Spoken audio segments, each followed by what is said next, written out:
નમસ્કાર બધાને. આપણે લાસ્ટ લેક્ચરમાં તાર પર લાગતા બળની વાત કરતા હતા, ચુંબકીય બળોની, કે બે તાર છે તો કોઈ તાર છે એને પ્રવાહધારિત તાર છે, તારમાં પ્રવાહ પસાર થતો હોવો જરૂરી છે, કે તારમાંથી પ્રવાહ પસાર થાય છે અને આ તારને આપણે કોઈ પણ બાહ્ય બી ચુંબક ક્ષેત્રમાં મૂકીએ, ચુંબક ક્ષેત્ર બીમાં મૂકીએ તો ચુંબકીય ક્ષેત્ર બી વડે તાર પર પ્રવાહધારિત તાર પર બળ લાગે છે. આપણે જોયેલું છે. કેટલું બળ લાગે તો IL ક્રોસ બી. આપણે એના દાખલા પણ ગણેલા છે અને થોડાક દાખલા બાકી છે, એ આપણે આ લેક્ચરમાં પૂરા કરશું અને નવો ટોપિક સ્ટાર્ટ કરશું. ચલો સમજીએ. તો તમને આકૃતિ આપેલી છે. ક્વેશ્ચન શું છે? જો એક તાર આપ્યો છે, PQ અને PR. બંધ ગૂંચળું છે? ના સર, બંધ ગૂંચળું તો નથી. દેખાય છે બંધ ગૂંચળું નથી. તો ક્વેશ્ચન એમ છે કે ભાઈ PQ, પહેલો ક્વેશ્ચન છે PQ અને QR તાર પર લાગતા ચુંબકીય બળોનો ગુણોત્તર મેળવો. અને બીજો ક્વેશ્ચન એમ છે PR તાર પર લાગતો ચુંબકીય બળ શોધો. તમને લાસ્ટ લેક્ચરમાં જે દાખલા ગણ્યા હતા તમે યાદ કરો, એમાં બી ક્યાં હતું? કાં તો બી પુસ્તકના પેજને લંબ હતું, કાં તો પુસ્તકના પેજને લંબ બાદ હતું. ટૂંકમાં બી ક્યાં હતું? પેજને લંબ હતું. પણ અહીંયા બી પેજને લંબ નથી. બી કેવું છે? બી છે જો સમતલમાં આપ્યું છે. ટૂંકમાં બી કેવું છે? આ પ્રમાણે જાય છે, અહીંથી આ પ્રમાણે જાય છે, બરાબર છે. તો આ પ્રમાણે દાખલા ગણવાનું છે. તો તમને લાસ્ટ ટાઈમ શીખવાડ્યું હતું, જે બે પોઈન્ટના નામ આપે એ બે પોઈન્ટને સીધી લાઈન વડે જોડી દેવાની, બનાવવાની આકૃતિ, બધી વસ્તુ દોરો એટલે ઓટોમેટિક આન્સર આવે. ચલો આપણે પહેલો ક્વેશ્ચન સોલ્વ કરીએ. પહેલો ક્વેશ્ચન શું કહે છે? પહેલો ક્વેશ્ચન શું કહે છે? જો PQ અને QR તાર પર લાગતા ચુંબકીય બળનો ગુણોત્તર મેળવો. ગુણોત્તર મેળવવા માટે પહેલા મારે PQ અને QR પર કેટલા બળ લાગે છે એ શોધવા પડે. આપણે પહેલો ક્વેશ્ચન સોલ્વ કરીએ. તો પહેલા આપણે સોલ્વ કરીએ PQ તાર પર કેટલું બળ લાગે. તો શું કરશું? PQ તાર દોર દઉં છું અહીંયા. મનો કે આ તાર છે PQ, ઓકે. અને એક વસ્તુ રહી ગઈ એમાં લંબાઈ રાખવાની. મનો કે આ લંબાઈ L છે. કેટલી લંબાઈ છે? સપોઝ આ ડિસ્ટન્સ છે L. આ લંબાઈ L જો માની લો, બરાબર. તમને રકમ આપેલું છે, ઓકે. તો લંબાઈ કેટલી થઈ ગઈ? L થઈ ગઈ. દોર નાખ્યું L. પ્રવાહ ક્યાં જાય છે? પ્રવાહ જાય છે P થી Q તરફ. થઈ ગયો પ્રવાહ ઉપર તરફ. B ક્યાં છે? B જો આમ જાય છે. B આમ જાય છે. સમતલ લંબ નથી, સમતલમાં જ છે, પણ કેવું છે? આ તારને લંબ આ પ્રમાણે છે, ઓકે. આ B થઈ ગયું, આ થઈ ગયું B, ઓકે. તો બળ મળશે કે નહીં મળે? બળ ના આપે તો શું? FPQ. તો બળ આવશે FPQ બરાબર સૂત્ર શું આવશે? IL ક્રોસ B પરથી. IL ક્રોસ B પરથી. હવે મારે ખાલી જસ્ટ કોનું કામ છે? મારે કામ છે વેલ્યુનું, બરાબર. કોનું કામ છે? વેલ્યુનું, કારણ કે એનો ગુણોત્તર માંગ્યો છે એટલે. તો FPQ વાળા કેટલો આવશે? વિચાર કરો, થીટા કેટલો આવશે? થીટા શું છે? IL અને B વચ્ચેનો ખૂણો. IL કઈ દિશામાં હોય? જે દિશામાં પ્રવાહ છે એ દિશામાં IL છે. તો પ્રવાહ ક્યાં છે? ઉપર તરફ. તો IL ક્યાં છે? ઉપર તરફ છે. અને B ક્યાં છે? જો દેખાય છે આ B છે. કેટલો ખૂણો છે બે વચ્ચે? IL ઉપર તરફ છે, આ B છે. બે વચ્ચે ખૂણો કેટલો? 90 ડિગ્રી. લખું છું થીટા બરાબર 90 ડિગ્રી. તો કેટલો આવશે બળ? FPQ બરાબર આવશે ILB. કેટલા આવશે? ILB sin 90. લખું દો આખું. ILB sin 90 તો કેટલો આવશે? માટે FPQ બરાબર આવશે ILB. આને આપણે આપીએ સમીકરણ નંબર 1, ઓકે. સમીકરણ આપણે FPQ મળી ગયા, ILB મળી ગયું કે નહીં? ચલો બીજો ક્વેશ્ચન સોલ્વ કરીએ. આમાં શું છે? QR તાર પર લાગતું ચુંબકીય બળ શોધવું પડશે કે નહીં પડે? QR તાર આ ટાઈપનો છે, જેમ જેમ દોર દેવાનો. તો આ થઈ ગયું QR તાર. ધ્યાનથી સમજો, થોડુંક અઘરું છે. સોરી, અઘરું નહીં, પણ થોડુંક શું કહેવાય, ગણતરી માંગે એવું છે. તો આ QR તાર થઈ ગયો. B ક્યાં છે? B. તો એક કામ કરવું પડશે મારે. એક તો પહેલાં લંબાઈ શોધવી પડે. શું શોધવી પડે? લંબાઈ. તો લંબાઈ કઈ રીતે મળશે? વિચારો. લંબાઈ તમને સાઈડમાં શોધીને બતાવું છું કે આવું થશે. જો માનો કે આખો કાટકોણ ત્રિકોણ હોત, માનો કે આખો આ કાટકોણ ત્રિકોણ તો શું થાત? આવું કંઈક થાત. ધ્યાનથી વિચારજો શું થાય. વિચારો, આ લંબાઈ LAP છે, આ પોઈન્ટ PQ છે, આ પોઈન્ટ P છે, આ પોઈન્ટ Q છે અને આ પોઈન્ટ R છે. મારે આ લંબાઈ શોધવી છે. મતલબ કે શું થાય? કર્ણ શોધવો છે. આ ખૂણો કેટલો આપ્યો? 60 ડિગ્રી આપ્યો. તો વિચારો, આ ખૂણો થઈ ગયો, આ થઈ ગઈ એની પાછળની બાજુ, અને કર્ણ શોધો. શું કરીશ? cos θ બરાબર પાછળની બાજુ છેદમાં કર્ણ. તો આવશે cos θ એટલે cos 60 બરાબર પાછળની બાજુ કેટલી? લંબાઈ છેદમાં કર્ણ. અને બરાબર, તો કર્ણ બરાબર શું આવશે? કર્ણ બરાબર આવશે L ના છેદમાં cos 60. શું આવશે? L ના છેદમાં cos 60. અને cos 60 કેટલા હોય? cos 60 હશે 1/2. 2 કે રહેશે ઉપર, તો માટે લખાશે માટે કર્ણ બરાબર આવશે 12. તો લંબાઈ કેટલી આવશે? 12. તો લંબાઈ મને મળી ગઈ કેટલી? લંબાઈ મળી ગઈ 12. બીજું શોધવું પડશે પ્રવાહ. ચલો પ્રવાહ ક્યાં છે? આમ છે ને, તો પ્રવાહ થઈ ગયો, આ થઈ ગયો પ્રવાહ, બરાબર છે. તો મને IL મળી ગયા. કેટલો કરંટ છે? I કરંટ છે. બાકી શું રહ્યું? B ક્યાં છે? B તો નિયમિત છે બિચારું. B કેવું છે? નિયમિત. કઈ દિશામાં? આ દિશામાં છે. જો લંબ નથી, કેવું છે? આ પ્રમાણે. તો B છે આ પ્રમાણે. સમજે કેટલું? B છે આ પ્રમાણે છે, ઓકે. તો હવે એક કામ કરવું પડશે આપણે. સૂત્ર મૂકીએ કિંમત. આપણે સૂત્ર શું આવશે? Just a minute, okay. સૂત્ર શું આવશે? FQR. કોના પર બળ લાગશે? QR પર કેટલું બળ લાગશે? FQR is equal two IL cross B પરથી. IL ક્રોસ B પરથી. હવે વિચાર કરો, શું આનું મારે ખાલી જોઈએ છે? શું આનું મારે જોઈએ છે? મૂલ્ય. તો આ મૂલ્ય શું આવશે? FQR બરાબર આવશે ILB sin θ. શું આવશે? ILB sin θ પરથી. મુખ્ય કિંમત આપણી. તો માટે FQR કેટલો આવશે? FQR બરાબર કરંટ કેટલો છે? I કરંટ રાખો. I એમને. લંબાઈ કેટલી આવી? લંબાઈ આવી 2L ને. કેટલી લંબાઈ આવશે? 2L. L કેટલા મૂકવાનું? 2L મૂકવાનું છે. B કેટલું છે? તો B તો B જ છે દરેક જગ્યાએ. તો B મૂકી દો. B આમાં કિંમત મૂકી જવાનું છે. I રાખો એમને. L મૂકો. કેટલી લંબાઈ છે? 12. તો 12 મૂકા. B રાખો એમને. અને હવે જોશે sin θ. શું જોશે? sin θ. sin θ માં જોશે મારે, સાઇનમાં જોશે થીટા. થીટા કેટલો? ચલો વિચારીએ. What is theta? પેલા થીટા ખબર હોવી જોઈએ. IL અને B વચ્ચેનો ખૂણો વોટ ઇઝ થીટા છે, વોટ ઇઝ થીટા, થીટા શું છે IL અને B વચ્ચે ખૂણો. તો IL કેવું શું છે, IL છે નીચે તરફ. ભાઈ IL કઈ દિશામાં હોય, પ્રવાહ દિશામાં. તો પ્રવાહ ક્યાં નીચે છે, તો આ મળી ગઈ IL ની દિશા. B ક્યાં છે, B છે આ રીતે. તો આ થઈ ગયું B. તો મારે આ એંગલ થીટા છે, મારા માટે થીટા એંગલ આ છે. થીટા એંગલ કેટલો હતો, થીટા 90 ડિગ્રી હતો, એમાં આ થીટા કેટલો હશે વિચારો. તો વિચાર કરો, મારા થીટા થઈ ગયો ને, આ થઈ ગયું B, દેખાય છે આ B છે, અને આ છે આ કેટલો ખૂણો હશે, 60 ડિગ્રીનો ખૂણો દેખાય છે કે નહીં, દેખાય છે. સોરી 60 નહીં થાય, આમ થશે. જો આ ખૂણો 90 ડિગ્રી છે, આ 60 તો આ કેટલો 30 થાય, તો આ 30 થાય ને સામસામેનો ખૂણો. સમજ પડી કે ન પડી, અથવા એ ન આવડે તો યાદ કરો, જે બે લાઈન વચ્ચેનો ખૂણો થીટા હોય એને દોરેલા લંબ વચ્ચેનો ખૂણો થીટા હોય. એ જો કે એક વખત તો યુઝ નહીં કરી શકીએ, આપણે આ યુઝ કરવું પડશે ને, કે આ ખૂણો 60 આવું બનશે ને, આ ખૂણો 60 ડિગ્રી છે, આ ખૂણો 90 ડિગ્રી, આ કેટલો 30 હોય, તો આ ખૂણો કેટલો 30 હોય, ઇનશોર્ટ આ ખૂણો 30 આવશે. એટલે કીધું થીટા બરાબર 30 ડિગ્રી. તો sin 30 ની કિંમત મૂકી દઈએ, હાથ થાય પૂરી. તો માટે FQR કેટલો આવશે, FQR બરાબર શું આવશે, I into 2L into B into sin 30 કેટલા હોય 1/2. તો 2 કેન્સલ થઈ ગયા, તો શું આવશે, માટે FQR આવશે ILB. આ મને મળી ગયું સમીકરણ નંબર 2. તો ક્વેશ્ચન શું હતો, PQ તાર પર લાગતું બળ અને QR તાર પર લાગતા બળનો ગુણોત્તર. તો PQ પર કેટલું લાગે છે, તો FPQ છેદમાં FQR કેટલા આવશે બોલો, ILB છેદમાં ILB ઇઝ ઇક્વલ ટુ 1/1. કેટલું આવશે, આન્સર આવશે 1.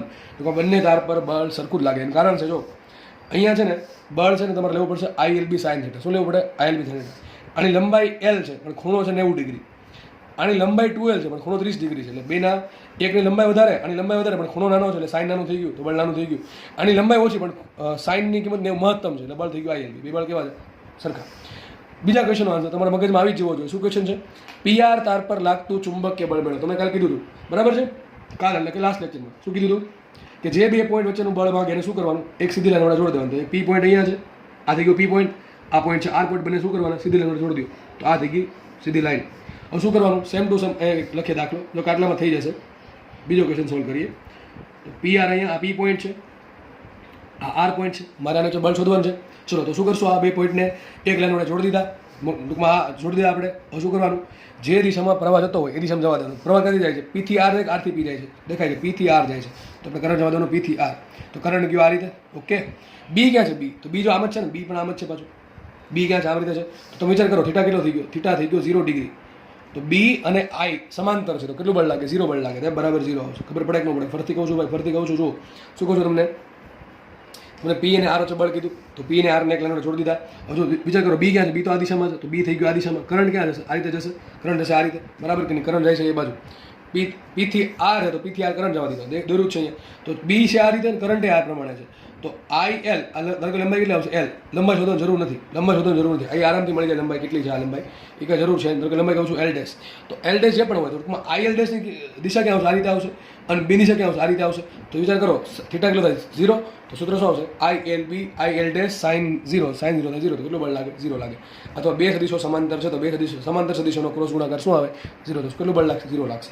બરાબર છે. ખાસ દાખલો આ છે, એમાં PQ અને QR બરાબર છે કે નહીં. તો જુઓ દાખલાનો શું આન્સર આવશે, આનો આન્સર આવશે 1/1, આનો આન્સર આવશે 0, અહીં શું આન્સર આવશે 1, અને એ આન્સર આવશે 0. બરાબર. અને લાસ્ટ લેક્ચરની PDF એની કોમેન્ટ સેક્શનમાં મળી જશે. આગળનો લેક્ચર જે છે આનો, એની તમને PDF એના કોમેન્ટ સેક્શનમાં મળી જશે.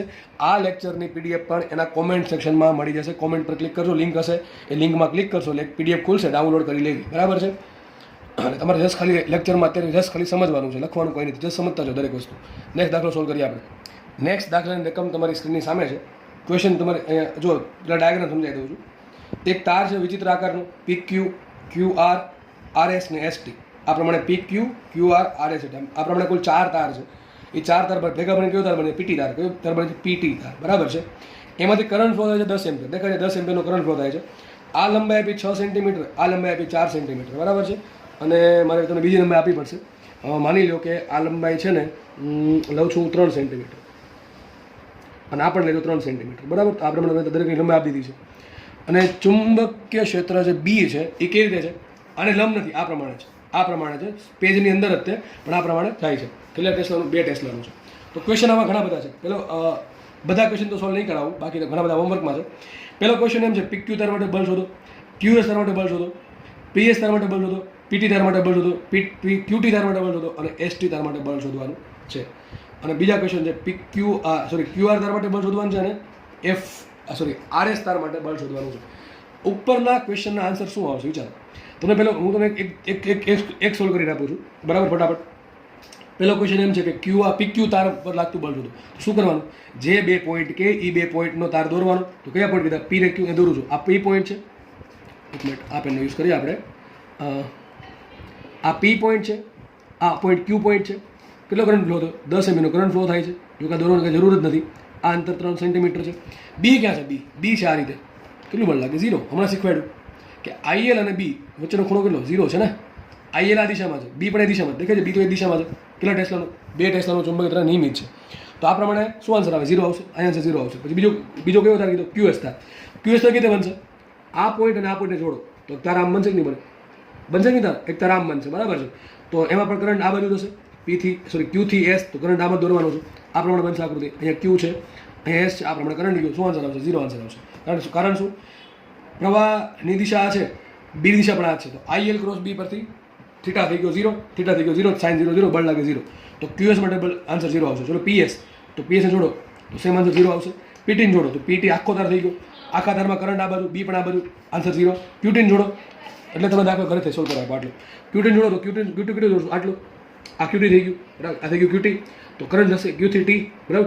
ભલે આમ જાય છે, જોડવાનું આપણે આમ સીધી રેખામાં સ્થળાંતર છે, બરાબર છે? તો જોડશું આપણે આ રીતે. કેટલો આન્સર આવશે? 0 આવશે. STમાં કેટલો આન્સર આવશે? 0 આવશે. બધા માટે આન્સર કેટલો આવે? તો આનો ક્વેશ્ચન આન્સર 0 આવશે. તું જાતે લખું. હવે તમે બીજા 2 દાખલા સોલ્વ કરાવું. એક દાખલો કેવો છે? QR તાર પર લાગતું બળ અને RS તાર પર લાગતું બળ. પહેલાં આપણે કામ કરીએ. QR તાર પર લાગતું બળ. કોના પર લાગતું બળ શોધે? QR તાર પર. એક કામ કરશું, જેનું બળ કહે એને તમારે સાઈડમાં દોર નાખવાનું. એ કોને કીધું છે મેં? QR ને. તો QR ના સાઈડમાં દોર નાખો. ચલો QR થઈ ગયો, બરાબર? Q પોઈન્ટ અહીંયા છે, R પોઈન્ટ અહીંયા છે. કેટલો કરંટ ફ્લો થાય છે? 10 એમ્પિયર. દેખાય છે? 10 એમ્પિયરનો કરંટ. આ થઈ ગયો કરંટ, 10 એમ્પિયરનો કરંટ ફ્લો થઈ ગયો. અને લંબાઈ કેટલી છે? લંબાઈ છે L બરાબર 6 સેન્ટીમીટર. કેટલી લંબાઈ છે? 1 મિનિટ. લંબાઈ આવશે 6 સેન્ટીમીટર. કરંટ મળી ગયો. I બરાબર 10 એમ્પિયર. દિશા મળી ગઈ. ચલો B ક્યાં છે? B તો B દેખાય છે? B તો આમ જ છે. B થઈ ગયું આ રીતે. આ છે B ની દિશા. B કેટલા છે? 2 ટેસ્લા. કેટલા છે? 2 ટેસ્લા. સૂત્ર શું આવશે? સૂત્ર મૂકીએ. ખાલી તમારે બળની દિશા, બળનું મૂલ્ય શોધવાનું. જો કે બળની દિશા મળી જાય આરામથી, બરાબર છે? તો IL થઈ ગયું આ રીતે અને B થઈ ગયું આ રીતે. વિચાર કરો, બધી આંગળી ક્યાં રાખશું? I તરફ રાખશું. ફેરવશું કે B તરફ? તો ક્યાં જશે? અંગૂઠો અંદર. તો બળ ક્યાં લાગશે? અંદર તરફ લાગશે. બળ ક્યાં લાગશે? અંદર તરફ લાગશે. એક વસ્તુ મગજમાં રાખવી, IL, B અને બળ ત્રણેય એકબીજાને લંબ જ હોય મોસ્ટલી, મોટા ભાગના કેસમાં. આમાં IL અને B લંબ નથી, અમુક ખૂણો છે. સૂત્ર શું આવશે? અહીંયા મૂકીએ કિંમત FPQ બરાબર શું આવશે? IL ક્રોસ B પરથી બળની દિશા ક્યાં યાદ કરો? બળની દિશા ક્યાં આવી? તો બધી આંગળી ક્યાં રાખો? IL તરફ રાખો. ફેરવો કે B તરફ? તો બધી આંગળી રાખશો આ તરફ. ફેરવશું કે B તરફ? અંગૂઠો ક્યાં અંદર તરફ જશે? અંગૂઠો જશે અંદર તરફ. તો બળ લાગે છે અંદર તરફ. બળ ક્યાં લાગે છે? અંદર તરફ બળ લાગે છે. એનું કોઈ કામ નથી. તો જો તમને ખાલી દિશા સમજ પડે ક્યાં લાગે છે બળે. હવે વાત કરીએ બળના મૂલ્યની. તો સૂત્ર શું આવશે? FQR બરાબર આવશે ILB સાઇન થીટા. જ્યારે થીટા 90 સિવાયનો ન હોય ને ત્યારે સૂત્ર મૂકવા. 90 સિવાયનો હોય તો મૂકો કિંમત FQR. ચલો I કેટલા આપ્યા? I આપ્યા 10 એમ્પિયર. 10 એમ્પિયર. L કેટલા છે? 6 સેન્ટીમીટર. આપણે 6 ભાગ્યા 100 લખશું. B કેટલા આપ્યા? 2 ટેસ્લા. B કેટલા આપ્યા? 2 ટેસ્લા. તો મૂકશું 2 ઇન્ટુ સાઇન થીટા. સાઇન થીટાની કિંમત શોધવી પડશે. સાઇન થીટા કેટલા મળશે? વિચારો, વિચાર કરો. તમને હિન્ટ આપું છું. જુઓ, કરંટ આમ જાય છે, કરંટ જાય છે આ રીતે, બરાબર? કરંટ જાય છે આ રીતે. B કે આમ જાય છે તો B જાય છે આ થઈ ગયો થીટા. સમજ પડે કે ન? તમને સમજાવું છું. B આમ જ છે કે નહીં? તો ચલો B થઈ ગયું. આ થઈ ગયું B ની દિશા. 1 મિનિટ, આ પેલું પેજ. ઓકે, B થઈ ગયું આ રીતે. તો કરંટ આમ છે. કેટલો થીટા? આ થીટા બને કે ન બને? એક તમે ત્રિકોણ બનાવ્યો છે, તમને દેખાતું ત્યાં ત્રિકોણ બનાવ્યો. ત્રિકોણ કંઈક આવો બનેલો છે. હાલમાં કેટલી છે? 6 છે. આ છે લંબાઈ 4. થીટા બન્યો અહીંયા. તો જે કરીને તો સાઇન થીટા કેટલો આવશે? સાઇન થીટા બરાબર આવશે સામેની બાજુ છેદમાં ગણો 4/6. ઇનડાયરેક્ટલી આપેલો છે. થીટા શું છે? કરંટ અને B વચ્ચેનો ખૂણો. કરંટ ક્યાં જાય છે? ઉપર. આ ત્રાસો, આ પ્રમાણે ત્રાસો જાય છે. B ક્યાં છે? આ પ્રમાણે થીટા બન્યો અહીંયા. એ થીટા અહીંયા છે, એ થીટા અહીંયા જ છે. તો સાઇન થીટા શું આવશે? આપણા કેસમાં સાઇન થીટા આવશે 4/6. તો તમારે કિંમત મૂકવાની છે. તમારો આન્સર આવી ગયો. તો શું આવશે? માટે FQR, F of QR એટલે કે QR પર લાગતું બળ કેટલું આવશે? 10 ગુણ્યા 6 ગુણ્યા 2 ગુણ્યા 4/6 ને 4/6 છેદમાં 6 ઇન્ટુ 100 ભાગ્યા 100. તો તમારો આન્સર જે આવતો હોય તમારે ન્યૂટનમાં ટીક કરી દેવો, બરાબર? એટલે તમે કરી શકશો. નેક્સ્ટ ક્વેશ્ચન સોલ્વ કરીએ. RS પર લાગતું બળ. કોના પર લાગતું બળ? RS પર. ચલો દોરીએ. જે તાર પર બળ શોધવાનું કહે એ સાઈડમાં દોર દેવાનું. તો કામ કરે, દોરીએ આપણે સાઈડમાં. ફટાફટ દોરશું. તો મને કાં દોર દો RS તાર. અહીંયા R પોઈન્ટ છે, અહીંયા S પોઈન્ટ છે. કરંટ જાય છે નીચે ને R થી S. કેટલી લંબાઈ છે? લંબાઈ L આપી 4 સેન્ટીમીટર. ફટાફટ દોરીએ. લંબાઈ L 4 સેન્ટીમીટર છે. કરંટ કેટલો? I બરાબર આપ્યું 10 એમ્પિયરનો જ કરંટ છે બધામાંથી, બરાબર? તો I છે 10 એમ્પિયરનો.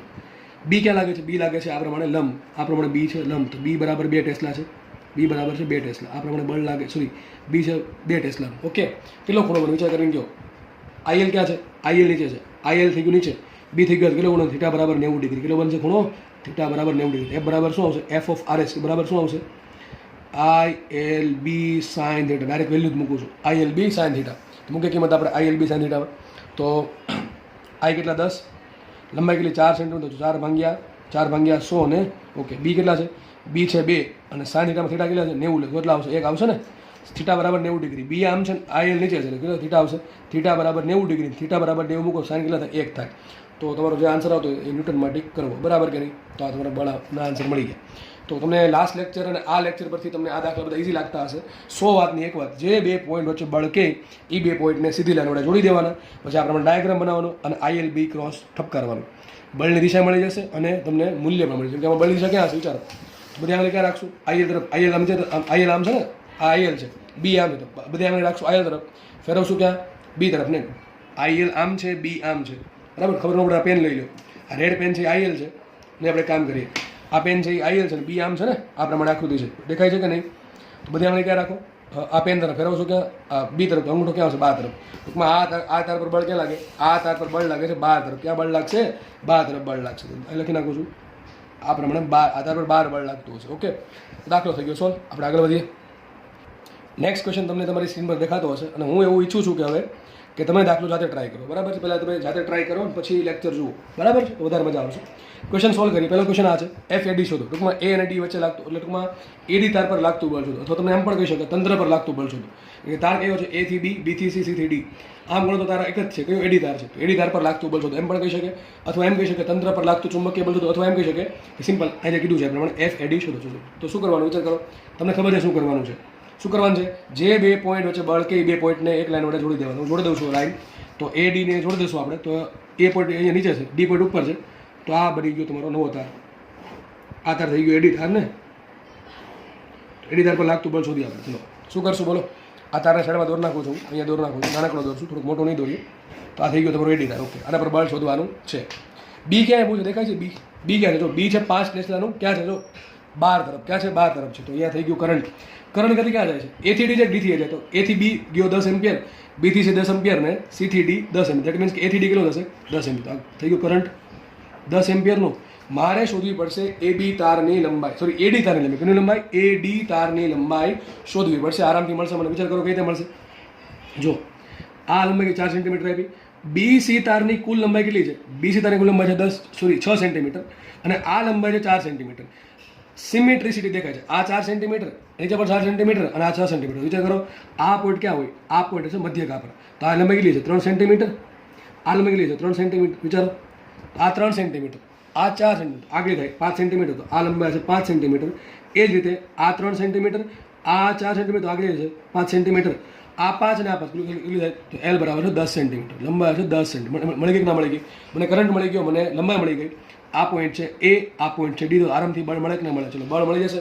બી ક્યાં છે? બી છે લખ્યું છે બી છે પુસ્તકના પેજને લંબ. પેજને લંબ 12 તરફ છે. તો બી છે 5 ટેસ્લા. કેવું છે પાછું? નિયમિત 5 ટેસ્લાનું છે. હું કિંમત વિચાર કરો કેટલો ખૂણો આવશે? ખૂણો કેટલો આવશે? આઈએલ ક્રોસ બી કેટલા આવશે? થીટા આવશે 90 ડિગ્રી ને. બી તો 12 જ છે, તો કે જોવાનું જ ન આવે. આ પેજમાં છે, પેલું પેજને લંબ. થીટા કેટલો આવશે? થીટા બરાબર આવશે 90 ડિગ્રી. બળનું મૂલ્ય શોધી આપણે. એફ એડી બરાબર, એફ એડી બરાબર શું આવશે? આઈએલ બી સાઇન 90. કેટલા આવશે? આઈએલ બી સાઇન 90 ડિગ્રી. સીધી મૂકું છું મેં. તો માટે એફ એડીની કિંમત કેટલી આવશે? ચલો આઈ કેટલા મૂકે? આઈ મૂકે 10 એમ્પિયર. લંબાઈ કેટલી આવશે? 10/100 ને. લંબાઈ આવશે 10/100 સેન્ટીમીટર છે. એટલે બી કેટલા આવ્યા? 5 અને સાઇન 90 છે 1. તો શું આન્સર આવશે? 500 ભાગ્યા 16. આન્સર આવશે એફ એડી બરાબર 5 ન્યૂટન. કેટલું બળ આવશે? 5 ન્યૂટન. બળની દિશા મળશે કે નહીં મળે? આરામથી મળશે. વિચાર કઈ રીતે? 10 એમ્પિયર આ પ્રમાણે એ આ પેન મૂકી દીધી પ્રવાહ દિશામાં અને બી ક્યાં છે? બી છે આમ લંબ 12 તરફ. તો બધી આગળ આમ ફેરવો તો ક્યાં આવશે? અંગૂઠો આ પ્રમાણે આવશે. તો બળ લાગશે આ રીતે. બળ લાગશે આ રીતે. બળ લાગશે કેટલું ન્યૂટનનું બળ લાગશે? 5 ન્યૂટનનું. હવે તમને બધું આવડવું જોશે. ચલો બીજા ક્વેશ્ચન તમારા માટે નીચે રાખેલા જ છે. આરામથી તમને બધાને આવડવા જ જોઈશે. જો તમને આ લેક્ચર અને આગળનો લેક્ચર વ્યવસ્થિત સમજાણો છે તો ડેફિનેટલી દાખલા આવડી જશે. હું તમને હિન્ટ આપતો જાઉં છું એમાં શું કરવાનું. ચલો પહેલો ક્વેશ્ચન છે એ બી તાર પર લાગતું બળ. તમે શું કરવાનું? એ બી તારને પકડો, એ મૂકી દો. આ થઈ ગયું એ બી તાર. આ પોઈન્ટ છે એ, આ પોઈન્ટ છે બી. લંબાઈ કેટલી આપી? લંબાઈ આપી 4 સેન્ટીમીટર. કેટલું પ્રવાહ કેટલો? 10 એમ્પિયરનો છે. બી તો ક્યાં છે? બી છે 12 જ છે દરેક માટે. એ બી તાર કે બીસી, બીજો કયો ક્વેશ્ચન છે બીસી તાર, તો આ પ્રમાણે સેમ દોરવાનો, બીસી તાર અહીંયા દોરશો. સીડી તાર અહીંયા છે, સીડી તાર દોરશો આ પ્રમાણે. ખાસ કયો તાર છે એસી તાર, કયો તાર છે એસી તાર, એસી તાર કઈ રીતે બનશે, આ બેન જોડવાના, આ બેન. તો તમારે શોધવી પડશે આ લંબાઈ, મળશે કે નહીં લંબાઈ, આરામથી મળશે. જો આ લંબાઈ 4 સેન્ટીમીટર છે, આ લંબાઈ 6 સેન્ટીમીટર છે, તો 4 નો વર્ગ 16 અને 6 નો વર્ગ 36, તો 16 + 36 52 ને, એટલે કેટલા આવશે √52. તો આ તારની લંબાઈ આવશે √52. પ્રવાહ તો 10 એમ્પિયરનો જ છે, બરાબર. કેટલો પ્રવાહ છે, 10 એમ્પિયરનો પ્રવાહ છે. અને બી તો ક્યાં છે, બધા માટે થીટા કેટલો આવશે, બધા માટે થીટા આવશે 90 ડિગ્રી. કારણ શું, બધા તાર ક્યાં છે, પેજની અંદર છે, તારનો પ્રવાહ કે પેજની અંદર છે ને થીટા ક્યાં છે, સોરી બી ક્યાં છે, લંબ છે, બધા માટે થીટા કેટલો આવશે 90 ડિગ્રી આવશે. અને છેલ્લો ક્વેશ્ચન છે બીડી તાર વચ્ચે લાગતું બળ, તો બીડી તાર માટે સેમ વસ્તુ, આ થઈ ગયું, આ થઈ ગયું બીડી તાર. લંબાઈ કેટલી આવશે, આ 4 સેન્ટીમીટર છે, આ 6 સેન્ટીમીટર, કેટલી આવશે √52. મળે કે ન મળે, તો આ થઈ ગયું બીડી તાર. સેમ ટુ સેમ આવડશે નહીં, બધાને આવડે, બધાને તમને તાર. તમે બીજું ટ્રાય કરજો, દરેક તાર પર લાગતું બળનું મૂલ્ય જ મળશે, જોડે જોડે દિશા પણ સાથે ફાઇન્ડ કરજો. બધા તાર પર લાગતી પરિણામી બળની દિશા પણ શોધજો, બરાબર. આના પર કેટલું બળ લાગે, કઈ દિશામાં લાગે, એ પ્રમાણે દાખલા ગણજો. તો બધા દાખલા આવડી ગયા તો તમને આ ટોપિક આરામથી આવડી જશે. નેક્સ્ટ આગળ વધીએ. ચલો નેક્સ્ટ ક્વેશ્ચન વાંચીએ આપણે. શું કહે છે, દાખલો મોસ્ટ ટાઈમ પી છે, દાખલો મોસ્ટ ટાઈમ પી છે ને સૌથી ઇઝી દાખલો, બહુ મસ્ત દાખલો છે, એકદમ ઇઝી દાખલો છે. ચલો વાંચીએ. શું કહે છે, ચોરસ ABCD પર લાગતું પરિણામી ચુંબકીય બળ મેળવો. હું લખી દઉં છું, આ બંધ ગૂંચળું કેવું છે, બંધ ગૂંચળું છે. તો તમારા મનમાં ટીક કરવાનું મન થાય 0, પણ ખાસ મગજમાં રાખજો, મેં તમને કંઈક કીધું હતું લાસ્ટ લેક્ચરમાં, ખાલી બંધ ગૂંચળું હોવું જરૂરી નથી, જોડે જોડે શું હોવું જોઈએ, જોડે જોડે નિયમિત ચુંબકીય ક્ષેત્ર હોવું જોઈએ. ટૂંકમાં દરેક પોઈન્ટ પાસે ચુંબકીય ક્ષેત્ર બીની કિંમત કેવી હોવી જોઈએ, સરખી હોવી જોઈએ. કેવી હોવી જોઈએ, સરખી. તો જ પરિણામી બળ બંધ ગૂંચળા પર 0 થાય, બાકી 0 ટીક કરવું નહીં. હવે તમને ક્વેશ્ચન એવો છે, એક ચોરસ આપ્યો છે ABCD છે, તો શું બંધ ગૂંચળું છે, આ બંધ ગૂંચળા પર એક બીજો તાર સાઈડમાં રાખ્યો છે, 25 એમ્પિયરનો કરંટવાળો અનંત લંબાઈનો તાર છે, કે જેમાં AB જે બાજુ છે એની લંબાઈ, આ તારથી જે ચોરસ છે એનું અંદર કેટલું 5 સેન્ટીમીટર છે, અને તમને ચોરસની કેટલી લંબાઈ આપે 10 સેન્ટીમીટર. ટૂંકમાં દરેક બાજુ લંબાઈ કેટલી છે, 10 સેન્ટીમીટર. આ લંબાઈ 10 સેન્ટીમીટર, આ લંબાઈ 10 સેન્ટીમીટર, અને આ ઊભી લંબાઈ પણ 10 સેન્ટીમીટર જ છે. ટૂંકમાં ચોરસની દરેક બાજુ લંબાઈ આપી 10 સેન્ટીમીટર, અને AB બાજુનું 25 એમ્પિયરના તારથી અંતર છે 5 સેન્ટીમીટર. ક્વેશ્ચન સોલ્વ કરીએ. જુઓ, નોર્મલી શું થાય, અલગ અલગ તાર પર આપણે બળ શોધીએ. ચાલો આપણે એક કામ કરીએ, પહેલાં આ તાર પર બળ શોધીએ. હવે આમાં આન્સર 0 નહીં આવે, એનું કારણ શું છે, બી સરખું નહીં હોય. કારણ શું, બી કોણ ઉત્પન્ન કરશે, બી તો આપણે બહારથી લાગુ પાડ્યું નથી, બી કોણ ઉત્પન્ન કરશે, આ તારના કારણે બી ઉત્પન્ન થશે. કેટલું બી ઉત્પન્ન થશે, સૂત્ર શું આવે, બી બરાબર નોર્મલ સૂત્ર શું આવે, અનંત લંબાઈના તારના કારણે μ0I/2πy. ચલો વિચારો, μ0I/2πy, μ0 અચળ, I કેટલા મૂકશું, 25 એમ્પિયર, 2π રાખો એમને. વોટ ઇઝ વાય શું છે, તમારે જે પોઈન્ટ પાસે બી શોધવું હોય એ પોઈન્ટનું તારથી અંતર. ચલો મારો આ પોઈન્ટ પાસે બી શોધવું છે, આ પોઈન્ટ પાસે, તો વાય શું લઈશું, વાય લઈશ 5 સેન્ટીમીટર, બરાબર છે. ચલો મારે આ પોઈન્ટ પાસે બી શોધવું છે, આ પોઈન્ટ પાસે, તો વાય કેટલું લઈશ, આટલું લઈશ, વાય કેટલું થશે, વાત નહીં 25 સેન્ટીમીટર. તો જો આ પોઈન્ટ પાસે બી અને આ પોઈન્ટ પાસે બી, બે કેવું છે, અલગ અલગ છે, કારણ કે દરેક માટે વાય કેવા છે, અલગ અલગ છે. તો આ કેસમાં જે બી છે એ નિયમિત નથી, લખી નાખું છું, બી છે એ અનિયમિત છે. કેવું છે, અનિયમિત. અને બી અનિયમિત છે એટલે પરિણામી બળ 0 થશે નહીં. યાદ રાખો, બંધ ગૂંચળું છે અને નિયમિત બી હોય, બંધ ગૂંચળું છે અને નિયમિત બી હોય તો જ તે પરિણામી બળ 0 આવે, જે આપણા કેસમાં થશે નહીં, હાલમાં થશે નહીં. કારણ શું છે, અનિયમિત બી છે. તો આપણે બળ શોધવું જ પડશે, કંઈ નહીં. આપણે 4 તાર પર અલગ અલગ બળ શોધીએ. વિચાર કરીને જુઓ, એ પોઈન્ટ પાસે બી કેટલું હશે, μ0I/5, ડી પાસે કેટલું હશે, μ0I/10. પણ જેવું એ પોઈન્ટ પાસે બી હશે એવું એટલું જ બી પાસે હશે, જેટલું ડી પોઈન્ટ પાસે એટલું સી પોઈન્ટ પાસે છે. તો વિચાર કરો, આ તારમાં તમે જેમ જેમ દૂર જાઓ છો એમ બીની કિંમત ઘટતી જશે, કારણ કે જેમ જેમ વાય વધતો જશે એમ ઘટી જશે. પણ બેમાં હરકું જ થશે. જો જેવું એડી તારમાં થશે એવું તે બીસી તારમાં થશે. એક કામ કરીએ, એડી તાર પર બળ કઈ દિશામાં લાગશે, વિચારો. તો પેલા કામ કરો, બી ક્યાં લાગશે, બી લાગશે, વિચારો. તાર બી કોણ લગાડ ઉત્પન્ન કરશે, આ ઉત્પન્ન કરશે ને. તો તમારો અંગૂઠો રાખો ક્યાં, 25 એમ્પિયરની બાજુમાં, 25 એમ્પિયરની દિશામાં આંગળી ક્યાં જશે, અંદર જશે. તો દરેક માટે બી ક્યાં છે, એક વાત તો બાકી, દરેક માટે બી ક્યાં છે, અંદર તરફ છે. દરેક માટે બી ક્યાં છે, પુસ્તકના પેજને લંબ અંદર તરફ. એ પાકું છે, ભલે અલગ અલગ વેલ્યુ છે, બીની વેલ્યુ કેવી છે, અલગ અલગ, પણ દિશા ક્યાં છે, દરેક માટે, દરેક એક પણ પોઈન્ટ, કોઈ પણ પોઈન્ટ લો, આ સાઈડનો કોઈ પણ પોઈન્ટ માટે બી ક્યાં હશે, અંદર જ હશે. વિચાર કરો, મારે એડી તાર પર લાગતું બળ શોધવું છે. શું શોધવું છે, એડી તાર પર લાગતું બળ. તો વિચાર કરો, સૂત્ર શું આવશે, μ0I/2π, સોરી IL ક્રોસ બી ને, સૂત્ર શું આવશે, IL ક્રોસ બી. ચલો, પ્રવાહ આ બાજુ છે, પ્રવાહ છે આ બાજુ, પ્રવાહ કેટલો છે, કરંટ આ બાજુ છે, બી ક્યાં છે, અંદર તરફ છે. તે કામ કરો, દિશા શોધી આપણે શું કરીએ, ડાયરેક્શન ફાઇન્ડ કરીએ. તો I છે આમ, બી ક્યાં છે અંદર, તો બધી આંગળી ક્યાં રાખો, આઈ તરફ ફેરવો કે અંદર, બી ક્યાં લાગશે, ઉપર. સોરી બળ ક્યાં લાગશે, ઉપર. આના પર બળ લાગે ઉપર, આના પર બળ લાગશે ઉપર. ધારો કે નામ આપ્યું મેં F1, શું નામ આપ્યું ને, F1 આપ્યું. એક કામ કરીએ આપણે, સેમ રીતે બીસી તાર પર લાગતું પણ બળ શોધીએ. બીસી તારમાં પ્રવાહ હશે ને, પ્રવાહ આમ ફ્લો થાય છે, તો બીસી તારમાં પ્રવાહ થાય છે આ પ્રમાણે. ચલો બળ શોધીએ. તો શું કરશું આપણે, IL ક્રોસ બી પરથી શું કરશું, દરેક માટે બી ક્યાં છે, આના માટે બી ક્યાં, અંદર તરફ, આના માટે બી ક્યાં છે? અંદર તરફ. આના માટે બી ક્યાં? અંદર તરફ. આના માટે બી ક્યાં? દરેક માટે બી તો ક્યાં છે? અંદર તરફ જ છે. કારણ કે આ તારની જમણી બાજુના પોઈન્ટ બધા છે એટલે આ તારની જમણી બાજુના દરેક પોઈન્ટ પાસે બી ક્યાં છે? અંદર તરફ છે. એ બી આપણે એફ ફાઇન્ડ કરીએ તો પ્રવાહ આ દિશામાં છે. પ્રવાહ બધા પ્રવાહ તરફ ફેરવશું કે એની તરફ બળ કે બળ લાગશે નીચે તરફ. તો બળ લાગ્યું કેટલું? સોરી, બળ લાગશે F2. કેટલું બળ લાગશે? F2. વિચાર કરીને કહો, જેટલું એ પાસે બી છે એટલું જ તે બી પાસે બી છે, બરાબર? તો આના પર બળ ક્યાં લાગે? ઉપર લાગશે. આના પર બળ ક્યાં નીચે લાગશે, બરાબર છે? પછી આ પોઈન્ટ એની સામે આ પોઈન્ટ મળશે, આ પોઈન્ટ એની સામે આ પોઈન્ટ મળશે. તો સમજો આ તાર પર બળ ક્યાં લાગશે? દરેક પોઈન્ટ પર ઉપર લાગશે. અને આ તાર પર બળ ક્યાં લાગશે? નીચે લાગશે. દરેક પોઈન્ટની સામેના પોઈન્ટ સરખા છે. જેમ કે એ પોઈન્ટની સામે કયો પોઈન્ટ છે? બી પોઈન્ટ છે. ડી પોઈન્ટની સામે કયો પોઈન્ટ છે? સી પોઈન્ટ છે. ડી પોઈન્ટ પર બળ ક્યાં લાગશે? ઉપર તરફ. એટલું જ બળ સી પોઈન્ટ પર લાગશે નીચે તરફ. કારણ કે જો કારણ શું? દરેકમાં જો સીનું અંતર અહીંથી કેટલું? વાય છે. ડીનું અંતર કેટલું છે? વાય છે 25 સેન્ટીમીટર 25 સેન્ટીમીટર. એ પ્રમાણે એનું અંતર કેટલું? 5 સેન્ટીમીટર. બીનું અંતર કેટલું? 5 સેન્ટીમીટર. ટૂંકમાં બી પોઈન્ટ પર જેટલું બળ લાગે છે એટલું જ પોઈન્ટ પર એ પોઈન્ટ પર બળ લાગે છે. બળ કેવું છે? સમાન મૂલ્ય અને વિરુદ્ધ દિશામાં છે. એ પ્રમાણે ડી પોઈન્ટ પાસે જેટલું બળ લાગે છે ઉપર એટલું જ તે સી પોઈન્ટ પાસે બળ લાગશે નીચે એટલું જ લાગશે, બરાબર છે? તો કહેવા એમ માંગુ છું આ તાર પર અને આ તાર પર સામેના પોઈન્ટ પર સરખું બળ લાગશે અને વિરુદ્ધ દિશામાં લાગશે. તો બેનું પરિણામી બળ કેટલું? 0. તો લખું છું અહીંયા સદિશ F1 is equal two minus સદિશ F2. બે બળનું મૂલ્ય કેવું? સરખું. દિશા કેવી? વિરુદ્ધ. તો પરિણામી બળ કેટલું? તો આ બેનું પરિણામી બળ આવશે 0. ટૂંકમાં આ તાર પર પણ બળ લાગશે, આ તાર પર બળ લાગશે, પણ બે તારના પરિણામી બળ કેટલું? 0. તો આ બે તારનું પરિણામી બળ 0 થઈ ગયું. ઇન્ડિવિજ્યુઅલ બળ લાગશે, અલગ અલગ બળ તો લાગવાનું છે. તો આ બે તારનું પરિણામી બળ કેટલું આવ્યું? 0. ચલો આ બે તાર ચેક કરીએ. આ બે તાર પર 0 થાય છે કે નથી થતું? ચલો તો મારી પાસે કયો તાર છે? AB તાર. ચલો વિચારો, AB તાર પર મારે બળ શોધું છું FAB. FAB.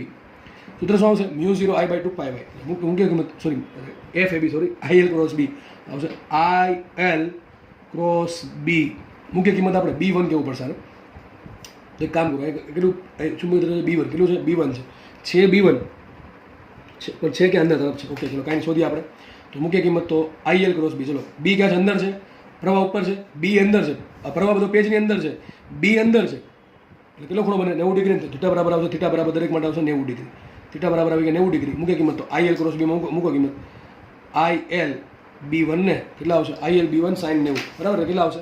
IL B1 થઈ ગયું. આટલું એક કામ કરો, હવે મુખ્ય કિંમત આપણે જુઓ તો માટે FAB કેટલા આવશે? FAB બરાબર I કેટલા છે? I છે તમારા. અને એક કામ કરવું પડશે, આપણે B1 શોધવું પડશે. B1 બરાબર શું આવશે? B1 બરાબર આવશે μ0I1 અપોન 2πy1. કેમ y1 કેવા પડ્યા? ભાઈ આ તાર માટે અંતર કેટલું છે? 5 સેન્ટીમીટર. સાહેબ લખી દઉં છું. I1 કેટલા લેવાનું છે? I1 છે 25 એમ્પિયર. I1 છે 25 એમ્પિયર, બરાબર ને? આ તારનું પ્રવાહ B ઉત્પન્ન કરશે. તો I1 25 એમ્પિયર છે અને y1 કેટલા છે? y1 છે 5 સેન્ટીમીટર. કેટલા છે? 5 સેન્ટીમીટર. ચલો આ હકીકત શું આવશે? I કેટલા છે? 15 એમ્પિયર. તો લખી દઉં 15 એમ્પિયર. તો સૂત્ર મૂકીએ. IL ને B1 કેટલા આવશે? μ0I1/2πy1. μ0I1/2πy1 મૂકો કિંમત. તો FAB બરાબર શું આવશે? FAB બરાબર આવશે, કિંમત મૂકવું તો મૂકી શકો છો, બાકી પછી પણ મૂકી શકો છો. I કેટલા મૂકવાના? તમને ખાલી હિન્ટ આપી દઉં છું. I કેટલા મૂકવાના? 15 એમ્પિયર. કેટલા મૂકશો? 15 એમ્પિયર. લંબાઈ કેટલી મૂકશો? આ લંબાઈ કેટલી મૂકશો? 10 સેન્ટીમીટર. તો 10/100. 10/100 આવી ગયું IL. μ0 કેટલા આવશે? 4π10⁻⁷. ઓકે. I1 શું આવશે? I1 આવશે 25 એમ્પિયર. કેટલા આવશે? 25 એમ્પિયર છેદમાં એમને 2π એમને. y1 કેટલા આવશે? y1 આવશે 5/100. આનું કોઈ ખદરૂપ આપો એટલે તમને FAB મળી જશે ન્યૂટનમાં. બળની દિશા શોધી. ચલો બળની દિશા શોધી. વિચાર કરો, બળની દિશા શોધવાની જરૂર નથી. વિચાર કરો, એક આ તાર ને એક આ તાર. બે તાર કેવા? સમાંતર છે? અસમાંતર છે? સમાંતર છે. બે તાર સમાંતર છે. બેમાં પ્રવાહ એક જ દિશામાં. શું લાગે? આકર્ષી બળ. તો આ આવશે બળ અહીંયા. ધારો કે બળ લાગે છે F3. કેટલું બળ લાગે છે? F3. તારા પર બળ લાગશે F3, બરાબર ને?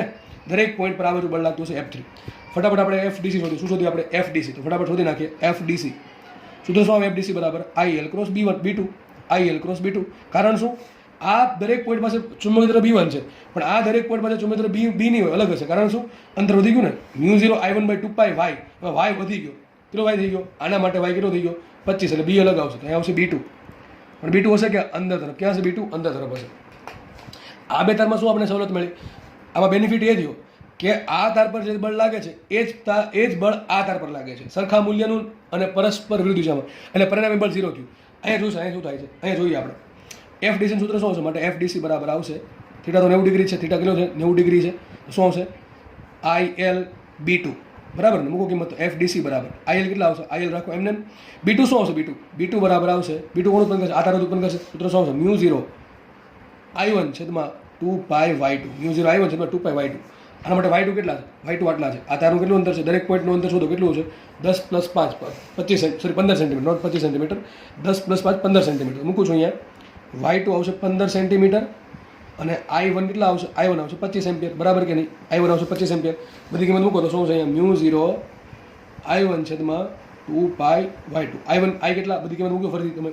I મૂકશો કેટલા? 15 એમ્પિયર. બરાબર ને? I તો આ જ છે ને 15 એમ્પિયર. કેટલો કરંટ જાય છે એમાંથી? 15 એમ્પિયર. તો અહીંયા આવશે 15 એમ્પિયરનો કરંટ. અહીંયા પણ આવશે 15 એમ્પિયરનો કરંટ. તો I કેટલા? 15 એમ્પિયર છે. L કેટલા મૂકશો? આની લંબાઈ 10 સેન્ટીમીટર. મ્યુ 0 મૂકો 4/10⁻⁷. I1 કેટલા મૂકો? 25 એમ્પિયર છેદમાં 2π. y2 કેટલા મૂકશો? y2 મૂકશો 15 છેદમાં શું? અહીંયા કેટલા છે? 5 છેદમાં શું? અહીંયા છે 15 છેદમાં શું? આનો કંઈક આન્સર આવશે. તો આ કંઈક મળશે ન્યૂટનમાં. બળની ડાયરેક્શન શોધીએ તો શું વિચારો? ઘડીક બધું ભૂલી જાઓ. એક આ તાર છે 25 એમ્પિયરનો, એક આ તાર છે 10 એમ્પિયરનો. પણ આમાં દિશા ક્યાં છે? આમાં કરંટ છે નીચે તરફ, આમાં કરંટ છે નીચે તરફ. તો કરંટ આવ્યો નીચે તરફ આવ્યો કરંટ. તો ઉપર 25 એમ્પિયર, નીચે આ ઉપર તરફ છે, આ નીચે તરફ છે. બે તાર કેવા છે? સમાંતર છે. બે તાર સમાંતર છે પણ કરંટ કેવો છે? વિરુદ્ધ દિશામાં છે ને. તો શું લાગે? બે વચ્ચે અપાકર્ષી બળ લાગે. શું બળ લાગે? અપાકર્ષી બળ. આ બાજુ બળ લાગશે F4, આ બાજુ બળ લાગ્યું F4. પણ વિચાર કરીને કહો, શું F3 ને F4 સરખા હશે? નાના મોટા હશે. મારા મતે F3 મોટું હોય ને F4 નાનું હોય. કારણ શું? જો બે બધું હરખું છે. જો એક વસ્તુ છે, બધું હરખું છે. આમાં IL મ્યુ 0 I1 હરખા, અહીંયા પણ IL મ્યુ 0 I1 હરખા, 2π હરખા પણ અહીંયા Y1 છે ને અહીંયા Y2 છે. બસ આ જ ફરક છે. જો Y1 બરાબર Y2 હોત તો જેટલું F3 છે એટલું F4 હોત અને પરિણામી બળ 0 હોત. બરાબર કે નહીં? પણ અહીંયા એવું થશે નહીં. અહીંયા એવું થશે નહીં. અહીંયા લાગશે F3, અહીંયા લાગશે F4. મોટું કોણ છે? F3 મોટું છે. કોણ છે મોટું? F3 મોટું છે. અને F3 મોટું છે એટલે વિચાર કરો તમારે શું કરવાનું? અહીંયા કંઈક F3 ની વેલ્યુ આવશે. આ હકીકત F3 જ છે, ના છે હકીકત F4. F4 ની કિંમત F3 ની કિંમત આવશે ને F4 ની કિંમત આવશે. તમે જોજો F3 ની કિંમત F4 કરતાં મોટી આવશે. બરાબર છે? અહીંયા 5 છે ને 15 છે. આ કિંમત 3 ગણી મોટી આવશે. અહીંયા 5 આન્સર હોય તો 15 આન્સર આવશે. હું એમ કહું છું F3 કરતાં F4 નાના છે અને F3 ની કિંમત F4 કરતાં 3 ગણી આવશે. કારણ કે આ છેદમાં 5 સેન્ટીમીટર છે, આ છેદમાં 15 સેન્ટીમીટર. બસ આ એક ફરક છે. અહીંયા 5, અહીંયા 15, અહીંયા 5. બસ આટલો ફરક છે. એના કારણે બે સરખા આવશે નહીં. હવે જો કુલ 4 બળ લાગે છે, F1, F2, F3 અને F4. એમાં F1, F2 કેવા છે? સમાન મૂલ્યના પરસ્પર દિશામાં. જેટલું આ પોઈન્ટ પર બળ લાગે એટલું જ આ પોઈન્ટ પર બળ લાગે. જેટલું આ પોઈન્ટ પર બળ લાગે એટલું જ આ પોઈન્ટ પર બળ લાગે. જેટલું આ પોઈન્ટ પર બળ લાગે છે એટલું જ આ પોઈન્ટ પર બળ લાગે છે. તો બધા બળ સામસામેના બળ કેવા છે? સામસામેના પોઈન્ટ પાસે બળના મૂલ્ય સરખા છે પરંતુ વિરુદ્ધ દિશામાં છે. કારણ કે વિચાર કરો, આ જે પોઈન્ટ છે એનું અંતર y હરખું થશે, એમાં આ પોઈન્ટનું અંતર y થી હરખું થાય. આ બે સામસામેના પોઈન્ટ માટે શું થાય? બળનું મૂલ્ય સરખું પરસ્પર વિરુદ્ધ દિશામાં. તો F1 અને F2 નું પરિણામી બળ 0 આવશે. પણ F3 ને F4 માં થશે એવું નહીં થાય. કારણ કે F3 મોટું આવશે, F4 નાનું આવશે. તો આ ઉપર તરફ પરિણામી બળ કેટલું? 0. y દિશામાં પરિણામ બળ 0 આવ્યું, x દિશામાં પરિણામ બળ 0 આવશે નહીં. કેટલું આવશે? તો F3 - F4. તો આ તમને છેલ્લો આન્સર આવશે F નેટ બરાબર આવશે F3 - F4. તમે શું કરવાનું? અહીં કંઈક F3 ની વેલ્યુ આવશે, અહીં કંઈક F4 ની વેલ્યુ આવશે. એનો જો બેની બાદબાકી કરો તમને નેટ ફોર મળશે. કઈ દિશા મળશે? આ દિશામાં મળશે. આ દિશામાં. ટૂંકમાં આ જે ગૂંચળું છે ને, આ ગૂંચળું એ હવે અંદર તરફ ગતિ કરે. શું કરશે? અંદર તરફ ગતિ કરશે. અને વિચાર કરીને કહો, ગૂંચળાનું સંકોચન થાય, વિસ્તરણ થાય, વિસ્તરણ શું થાય? વિસ્તરણ થશે. તો તમને આની PDF મળી જશે. બરાબર છે? એટલે લખવું તો લખી શકો છો તમે. ખાસ તમારે શું કરવાનું? જ્યારે માનો કે કદાચ એવું ખબર ન પડે કે દાખલામાં આ રકમ શું હતી, તો જ્યારે લેક્ચરની પછી દાખલો સ્ટાર્ટિંગમાં હતો ત્યારે તમે આની ખાલી જસ્ટ આકૃતિ દોરી નાખજો, બાકી ચાલશે. નેક્સ્ટ દાખલો સોલ્વ કરીએ આપણે. તો નેક્સ્ટ દાખલામાં તમને 3D આકૃતિ આપેલી છે. કુલ તાર ગણી લઈએ. 1, 2, 3, 4 ને 5. કુલ 5 તાર છે. AB, BC, CD, DE અને EF. આ દરેકની લંબાઈ L છે. કદાચ તમને અહીંયા જોવામાં કદાચ નાનું મોટું લાગતું હોય, કારણ કે આપણે આ 3D વસ્તુને 2D માં રિપ્રેઝેન્ટ કરી છે. એટલે કદાચ એમ લાગે કે ભાઈ આ તાર સૌથી મોટો છે, આ તાર સૌથી નાનો છે. એવું નથી. દરેક તારની લંબાઈ છે L છે. દરેક તારની લંબાઈ છે L. બરાબર? બધા તારની લંબાઈ L છે. હવે ક્વેશ્ચન એમાં એમ છે કે આ ગૂંચળા પર લાગતું પરિણામી બળ શોધો. ગૂંચળું કયું છે? ગૂંચળાનો સ્ટાર્ટિંગ પોઈન્ટ કયો છે? A. અંતિમ પોઈન્ટ કયો છે? F. તો AF પર લાગતું બળ શોધવાનું છે આપણે. દાખલામાં તમને શું કહે છે? આપેલી આકૃતિમાં આપેલ તંત્ર પર લાગતું ચુંબકીય બળ શોધો. જો દાખલાની રકમ બહુ અટપટી છે. શું કહે છે? આપેલ તંત્ર પર લાગતું ચુંબકીય બળ શોધો. તમારે કરવાનું શું? તંત્રનું સ્ટાર્ટ ક્યાં થાય છે? A પરથી થાય છે. અંત ક્યાં થાય? F પરથી થાય છે. તો હું તંત્ર પર લાગતું બળ શોધું કે AF પર લાગતું બળ શોધું. કોના પર? AF પર લાગતું બળ શોધું. બે વસ્તુ કેવી છે? સરખી છે. તો મેં સિમ્પલ રકમ શું લખી છે? AF પર લાગતું બળ શોધો. અથવા લખી નાખું, ગૂંચળા પર લાગતું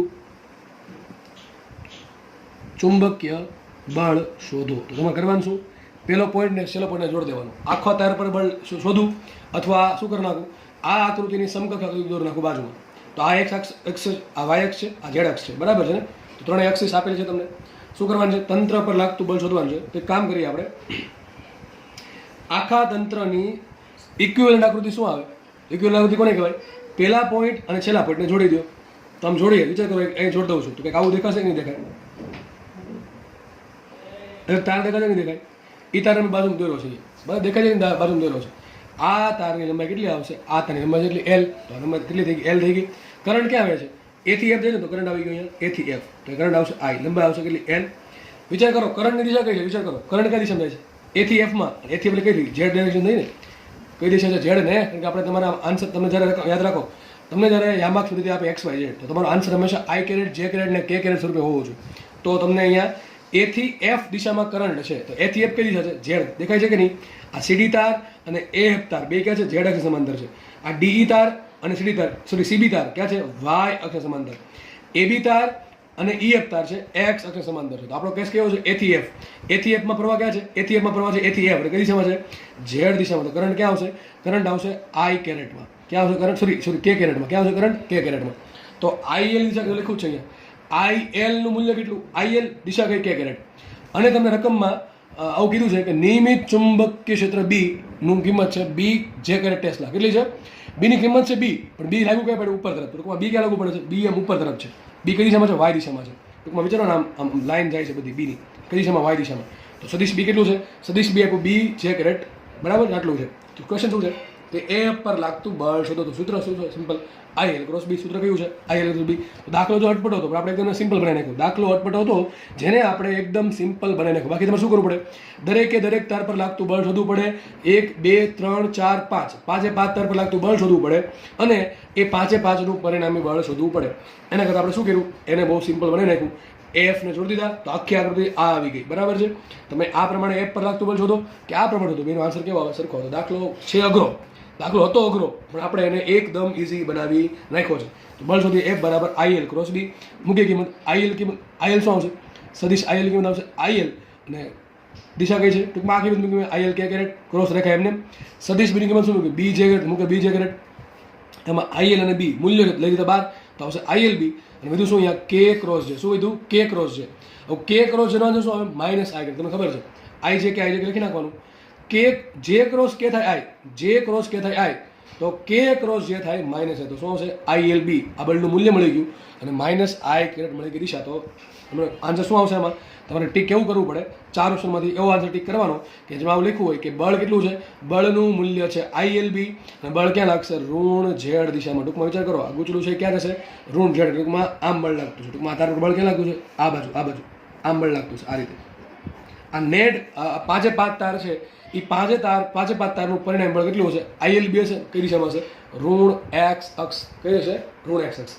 તો યાદ રાખજો, જ્યારે પણ આવું અટપટી મોટી આકૃતિ આપે તો શું કરવાનું? પહેલા પોઈન્ટને છેલ્લા પોઈન્ટને જોડી દેવાનું. અને હા, બીજી વાત, આ દાખલામાં તમને અલગ અલગ તાર પર લાગતું બળ પણ પૂછી શકે એમ છે. તમને એમ કે એ બી તાર પર લાગતું બળ અને દિશા શોધો, તો શું આન્સર આવશે? આઈએલ બી. દિશા સાથે શોધી નાખી. એમ કહી શકે બીજી તાર પર લાગતું બળ, તો 0 આવે. કેટલો આવે? 0. કારણ કે બીજી તારમાં પ્રવાહ ક્યાં છે? ઉપર. બી ક્યાં છે? ઉપર તરફ છે, બે વાય દિશામાં. એ પ્રમાણે ડી તારમાં કેટલું બળ આવશે? 0 આવશે. તો આ બે તારમાં બળ 0 આવશે, બરાબર કે નહીં? આ બે 1 2 અને 3 તારમાં બળ મળશે. એ બળ કેટલું હશે? આ તાર પર લાગતા બળ જેટલું જ હશે. તો તમને આમાં દરેકે દરેક તાર પર બળ શોધો પૂછી શકે છે, અથવા આવું કહી શકે ગુચલા પર લાગતું બળ શોધો, અથવા આમ કહી શકે કે પહેલા પોઈન્ટ છેલ્લા પોઈન્ટ પર જોડો તો જે તાર બને એના પર લાગતું બળ શોધો. તો તમને યાદ રાખજો, ભવિષ્યમાં આવો કોઈ પણ દાખલો પૂછે કે જેમાં વટપટું ગુચલું આપ્યું હોય અને એમ કે તંત્ર પર લાગતું બળ શોધો કે ગુચલા પર લાગતું બળ શોધો. જો ગુચલું બંધ હોય તો 0 આન્સર ટીક કરવાનો, નિયમિત બી હોય તો.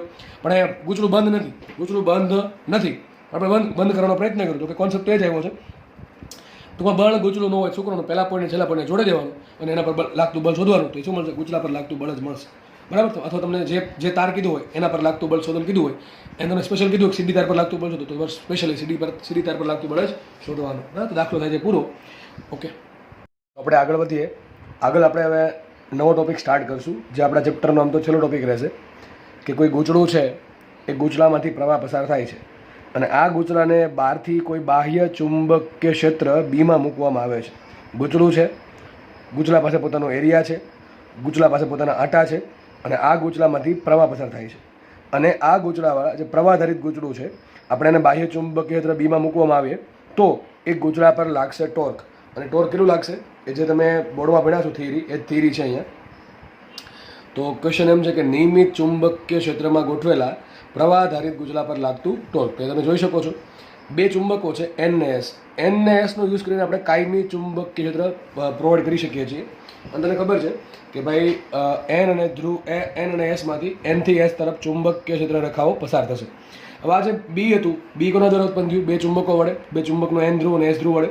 એના કારણે આ જે વચ્ચેનો વિસ્તાર છે એ ભાગમાં ધારો કે બી જેટલું નિયમિત રીતે બી ઉત્પન્ન થાય છે, બરાબર છે, આ પ્રમાણે પ્રસરેલું છે. એ બીમાં આપણે શું કરશું, આ વિસ્તારમાં આપણે એક ગૂંચળું દેખાય, તમને આ ગૂંચળું દેખાતું હશે, એક ગૂંચળું છે, એક સમતલ ગૂંચળું છે, આ ગૂંચળાને મૂકેલું છે અને સાથે સાથે આપણે આ ગૂંચળામાંથી કંઈક કરંટ પર પસાર કરેલો. સપોઝ ધારી લઈએ કે એમાંથી આઈ જેટલો કરંટ ફ્લો થાય છે, ગૂંચળામાંથી આઈ જેટલો કરંટ ફ્લો થાય છે. તો આઈ જેટલા કરંટના કારણે અને ગૂંચળાનો પોતાનો કંઈક એરિયા છે, એરિયાના કારણે અને બીના કારણે અને આટાના કારણે, આ ચારના કારણે ટોર્ક ઉત્પન્ન થશે.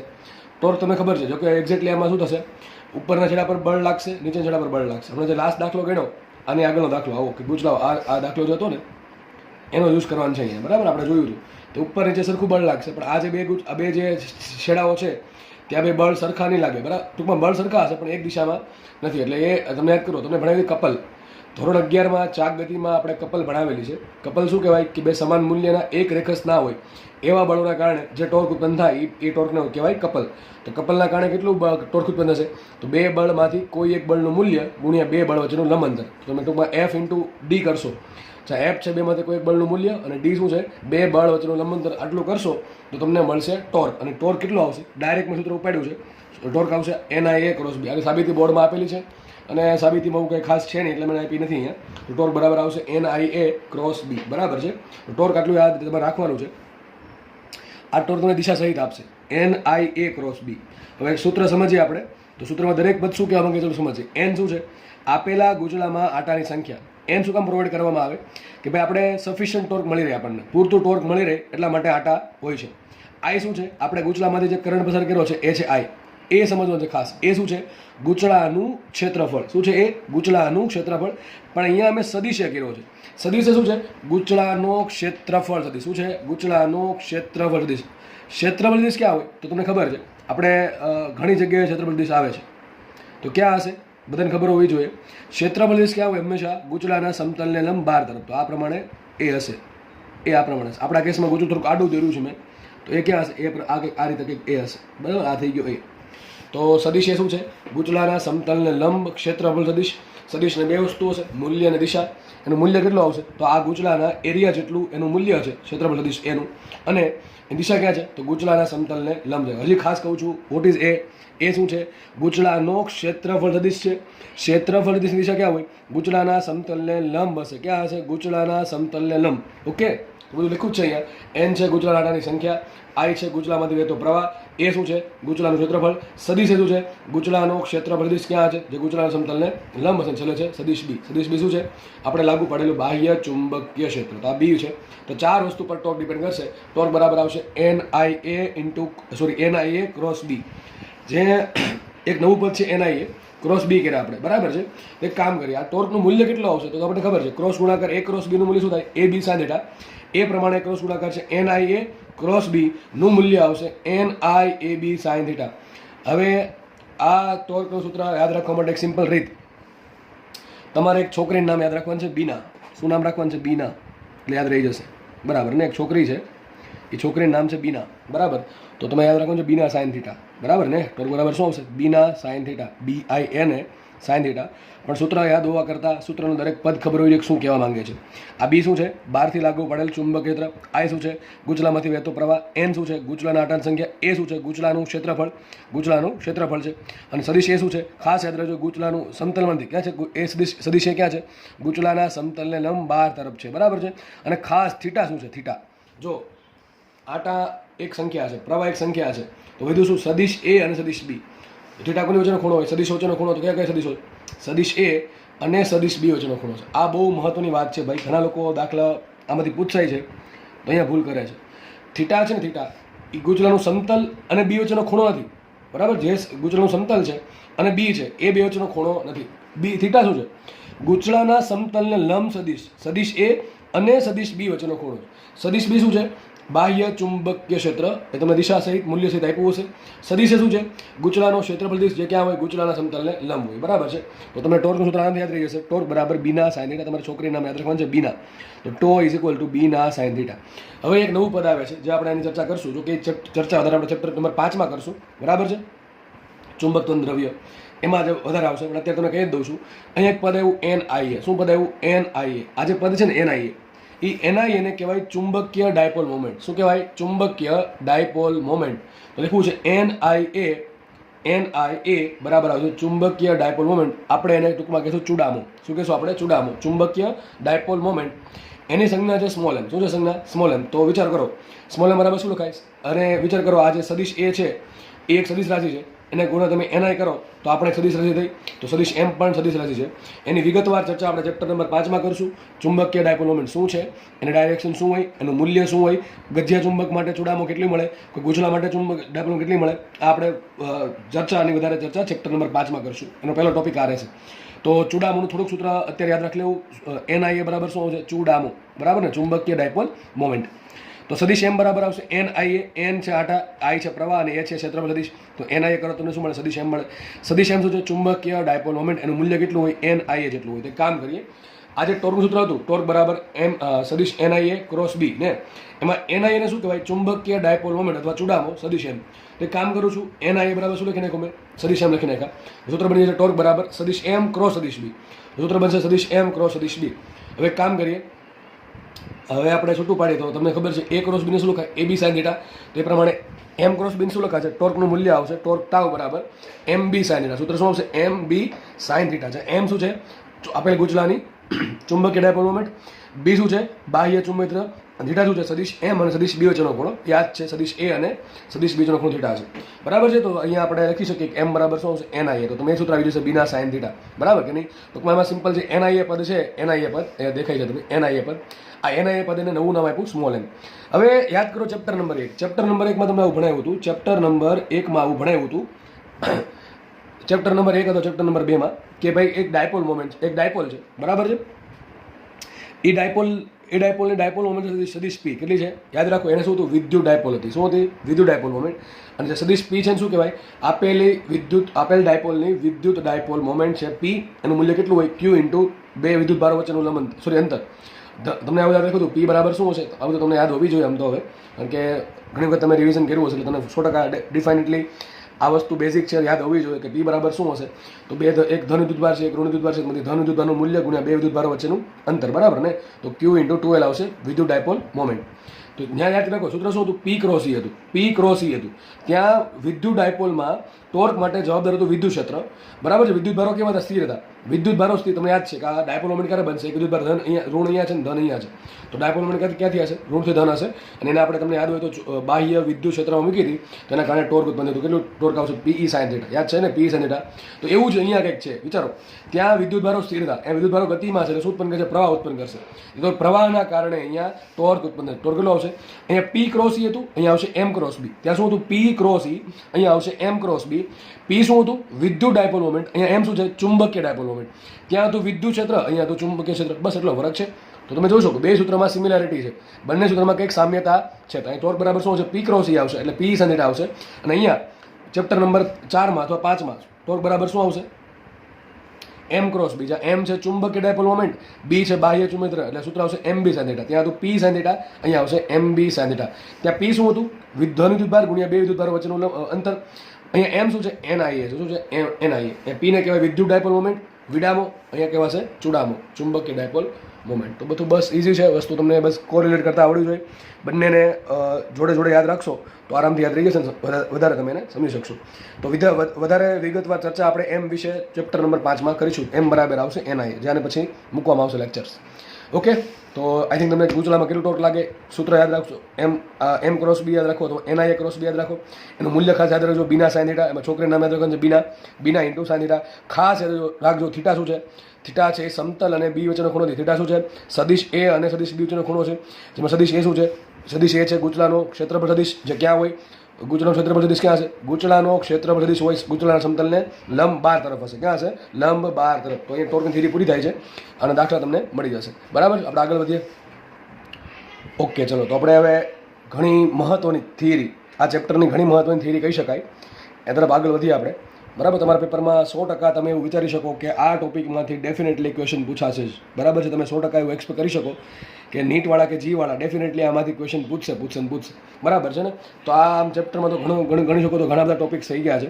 બરાબર છે, એ દરેક ટોપિક આઈએમપી છે. આની પેલી ત્રીજાવાળો ટોપિક આવ્યો તો R બરાબર mv/qb, એ ટોપિકમાંથી પણ ડેફિનેટલી ક્વેશ્ચન પૂછાય છે. આ ટોપિક ગેલોનોમીટર છે, એમાંથી પણ ક્વેશ્ચન પૂછાય છે.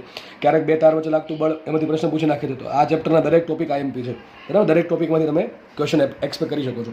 તો આજે આપણે ભણશું આગળ ગેલોનોમીટર. આ લેક્ચરમાં તો થોડુંક પતશે, પણ આને પછીના લેક્ચરમાં સંપૂર્ણ માહિતી ગેલોનોમીટર વિશે આપવામાં આવશે. તો ચલો સ્ટાર્ટ કરીએ આપણે. તો આપણે હમણાં થિયરી ભણ્યા. કઈ થિયરી? કે ગૂંચળું છે, એ ગૂંચળામાંથી પ્રવાહ પસાર થાય છે, અને આ ગૂંચળામાં જો બાહ્ય ચુંબક ક્ષેત્ર બી પ્રોવાઈડ કરવામાં આવે કંઈક એવી રીતે કે થીટા બરાબર 0 નો હોય. યાદ રાખો, થીટા બરાબર 0 શું થશે? સાઇન થીટા 0 થઈ જશે, તો ટોર્ક 0 થઈ જશે. તો એ પ્રમાણે રાખવું પડશે કે ભાઈ ગૂંચળું છે એમાં બી અને એ વચ્ચેનો ખૂણો થીટા 0 હોય નહીં.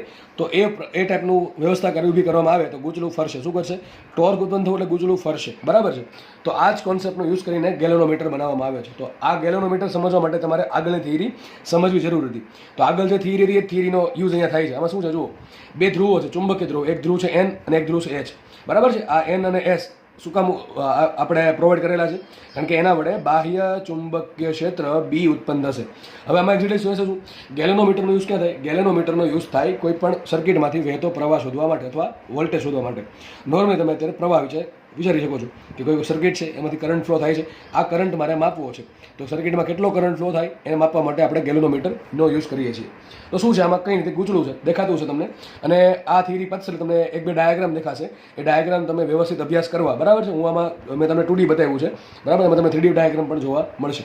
એક ગૂંચળું દેખાય છે, આ ગૂંચળું છે, આ એક ગૂંચળું છે.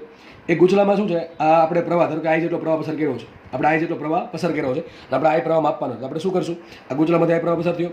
હવે આ ગૂંચળું એકલું નથી, ગૂંચળા સાથે બે વસ્તુ જોડેલ છે. એક છે નરમ લોખંડ, જે અહીં દેખાશે નહીં, અને બીજું એક સ્પ્રિંગ છે. આ જે રેડ કલરમાં દેખાય છે એ વર્તુળાકાર, આ પ્રમાણે સ્પાઇરલ સ્પ્રિંગ છે. શું છે? Spiral spring. આ પ્રકારની સ્પ્રિંગ તમને રમકડામાં જોવા મળે. પેલી ચાવી પૂરો છો, બરાબર, ચાવી પૂરો છો તો ચાવી જ્યાં સુધી પૂરો ને ત્યાં સુધી આ જે સ્પ્રિંગ છે એમાં એનર્જી સ્ટોર થાય. અને જેવી તમે ચાવી મૂકી દેશો એટલે આ શું થાય? આ જે સ્પ્રિંગ છે એ પછી રિકોઇલ થાય. બરાબર ને? એટલે તમે એને ભેગી કરી, શું થાય? છૂટી પડશે. છૂટી પડવી એટલે તમે શું થાય? એમાં પુનઃસ્થાપક ટોર્ક ઉત્પન્ન થયું. ટૂંકમાં સ્પ્રિંગ છે પોતાની મૂળ અવસ્થામાં આવવાનો પ્રયત્ન કરશે, એટલે સ્પ્રિંગ ખુલ્લી થશે. એના કારણે પેલા જે નાનકડા રમકડા છે એમાં આગળ ગતિ થાય રમકડાની. બરાબર, આ સિમ્પલ કોન્સેપ્ટનો યુઝ થાય છે. તો આમાં પણ આપણે એક સ્પ્રિંગ યુઝ કરી છે. બે વસ્તુ છે આમાં, ત્રણ વસ્તુ છે આમ તો. એક છે ગૂંચળું, પછી છે નરમ લોખંડનો ટુકડો.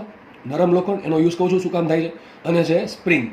કેવી સ્પ્રિંગ છે? નોર્મલી સ્પાઇરલ સ્પ્રિંગ છે. કેવી સ્પ્રિંગ છે? સ્પાઇરલ, સર્પિલ આકારની સ્પાઇરલ સ્પ્રિંગ. તમને દેખાય છે આ પ્રમાણે સ્પ્રિંગ હશે. બરાબર, આ પ્રમાણે સ્પ્રિંગ છે. ઓકે, તો આગળ વધીએ આપણે.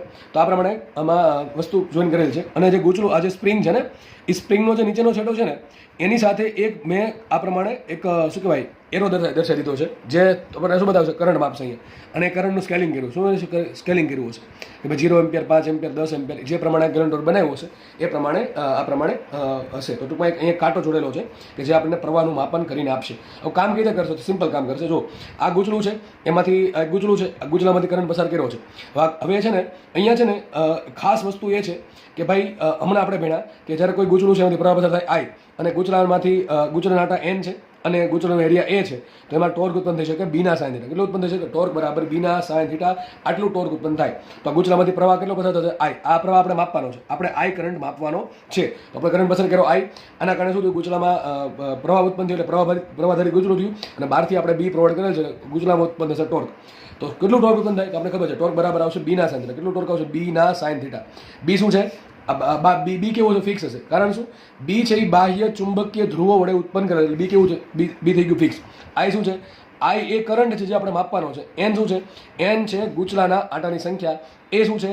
ગૂંચળાનો ક્ષેત્રફળ. તો વિચાર કરો, બી અચળ છે, એન અચળ છે, અને એ પણ અચળ છે. કારણ શું? કારણ કે એક વખત આપણે ગૂંચળું નક્કી કરી નાખ્યું, એક વખત આ એન એસ ધ્રુવ ફિટ કરી દીધા એટલે બી અચળ થઈ ગયું, એન અચળ થઈ ગયું, અને એ અચળ થઈ ગયું. But what about sine theta?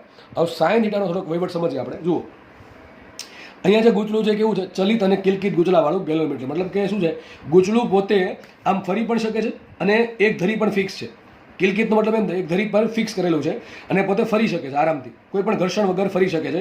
એટલે ગૂંચળાને કીધું ચલિત અને કિલકિત. કિલકિત મતલબ કે એનો આપણે ગૂંચળાને એક પોઈન્ટ પર ફિક્સ કરેલું છે કે જેની આસપાસ ફરશે, બરાબર. અને ચલિત એટલે મતલબ ફરી શકે છે. તો ચલિત અને કિલકિત ગૂંચળાવાળું ગેલોમીટર અહીંયા દર્શાવેલું છે. નરમ લોખંડ શું કરશે? વિચાર કરો, નરમ લોખંડ શું કરશે? નરમ લોખંડના લીધે ગૂંચળામાં રેડિયલ ચુંબકીય ક્ષેત્ર ઉત્પન્ન થશે. એટલે કે ઉત્પન્ન કોના કારણે થશે? એન અને એસના કારણે. પછી ગૂંચળામાંથી જે બીની લાઈન પસાર થશે એ કેવી હશે? રેડિયલ. રેડિયલ કોને કહેવાય? કે ત્રિજ્યાવર્તી. બધું ક્યાં પસાર થશે? કેન્દ્રમાંથી પસાર થશે. આના કારણે શું થશે? આના કારણે થશે એવું કે જેના કારણે બાહ્ય ચુંબકીય ક્ષેત્ર બી અને ગૂંચળાનો ક્ષેત્રફળ સદિશ એ વચ્ચેનો ખૂણો 90 ડિગ્રી રહેશે. ટૂંકમાં કેવા શું માંગે છે? થીટા બરાબર 90 ડિગ્રી. યાદ કરો, આગળની થિયરીમાં થીટા શું હતો? બી અને એ વચ્ચેનો ખૂણો. અહીં નરમ લોખંડનો ટુકડો શું કરશે? નરમ લોખંડનો ટુકડો ગૂંચળાની અંદરના ભાગમાં ત્રિજ્યાવર્તી એટલે કે રેડિયલ ડાયરેક્શનમાં ચુંબકીય ક્ષેત્ર રેખાઓને પસાર થવા દેશે. સીધી નહીં પસાર, કઈ થશે? રેડિયલી. રેડિયલ એટલે આ પ્રમાણે કેન્દ્રમાંથી પસાર થશે. એ રીતે મેં દર્શાવવાનો પ્રયત્ન કર્યો છે, બરાબર છે. એના કારણે થીટા કેટલું થશે? થીટા થશે 90 ડિગ્રી. થીટા 90 થાય, સાઇન થીટા કેટલા થાય? સાઇન થીટા થશે 1. તો ગૂંચળામાં કેટલા આટા છે? એન આટા છે. ગૂંચળાનું ક્ષેત્રફળ કેટલું? એ છે. ગૂંચળામાંથી વહેતો પ્રવાહ કેટલો છે? આઈ. આપણે આ પ્રવાહ માપવાનો છે. આ પ્રવાહ આપણે માપવાનો છે, અને ટૂંકમાં એનું વેલ્યુ શોધવાની છે, બરાબર છે. બાહ્ય ચુંબકીય ક્ષેત્ર છે બી અને એ વચ્ચેનો ખૂણો કેટલો છે? Theta 90 degree. કોના કારણે? નરમ લોખંડના ટુકડાના કારણે. વિચાર કરો, નરમ લોખંડના ટુકડાના કારણે. આ નરમ લોખંડના ટુકડાનું કામ શું છે? થીટા બરાબર 90 ડિગ્રી જાળવી રાખવાનું. પછી છે ને આ થિયરી પતશે ને એના પછી તમને મેં કીધું એ પ્રમાણે થોડુંક ડાયાગ્રામ દેખાશે.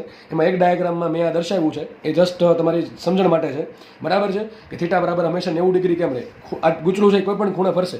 ગૂંચળું કોઈ પણ ખૂણે પડે હંમેશા થીટા બરાબર 90 ડિગ્રી જ રહેશે. કોના કારણે? નરમ લોખંડના ટુકડાના કારણે. તો કામ કરે સૂત્ર મૂકે ટોર્ક બરાબર શું આવશે? NIA cross B. શું આવશે? NIA cross B. તો ટોર્ક બરાબર આવશે બીના સાઇન થીટા. થીટા કેટલો છે? થીટા બરાબર છે 90 ડિગ્રી. તો સાઇન થીટા થશે 1. તો ગૂંચળામાં હંમેશા કેટલું ટોર્ક ઉત્પન્ન થશે? ટોર્ક બરાબર આવશે બીના BIN. કેટલું ટોર્ક આવશે? ટોર્ક આવશે BIN. તો ગૂંચળામાં ટોર્ક ઉત્પન્ન થયું BIN. બીના કેટલું આવ્યું? ખાલી બીના આવ્યું.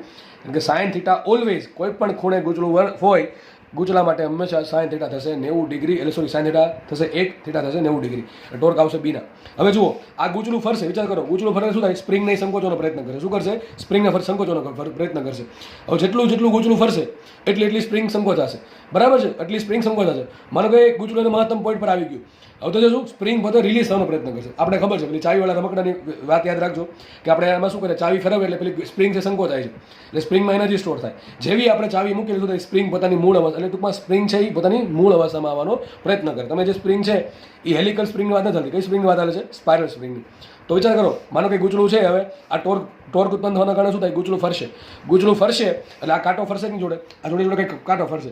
ધારો કે આ કાંટો છે 5 ડિગ્રી જેટલો. કેટલો ફેરો? 5 ડિગ્રી જેટલો. આ કાંટો છે 5 ડિગ્રી જેટલો ફરે છે. થોડુંક લેક્ચર 1 કલાક કરતાં થોડુંક વધારે થશે, બરાબર છે. 5-10 મિનિટ થોડુંક તમે જાળવી રહેજો, બરાબર, કારણ કે થિયરી પૂરી કરવી છે એટલા માટે. તો આ ગૂંચળું ફરશે. ગૂંચળું શું કામ ફેર્યું? ગૂંચળામાં ટોર્ક ઉત્પન્ન થયું. ગૂંચળામાં ટોર્ક શું કામ ઉત્પન્ન થયું? આ 4 ઘટકના કારણે, BIN ના કારણે. તો BIN ના કારણે ગૂંચળામાં કંઈક ટોર્ક ઉત્પન્ન થશે. આ ટોર્કના કારણે ગૂંચળું ફરશે એટલે એની હાથે જે પેલો કાંટો જોડ્યો છે એ કાંટો પણ ફરશે. ધારો કે આ કાંટો 5 ડિગ્રી જેટલો ફરે છે, તો વિચાર કરીને કહો, આ જે નીચે જે આ કાંટો અને ગૂંચળું બંને ક્યાં જોડેલા છે? સ્પ્રિંગ સાથે. તો જે નીચે જે સ્પાઇરલ સ્પ્રિંગ છે એ થોડીક સંકોચાશે. એમાં શું ઉત્પન્ન થાય? પુનઃસ્થાપક ટોર્ક. પુનઃસ્થાપક ટોર્ક કોને કહેવાય?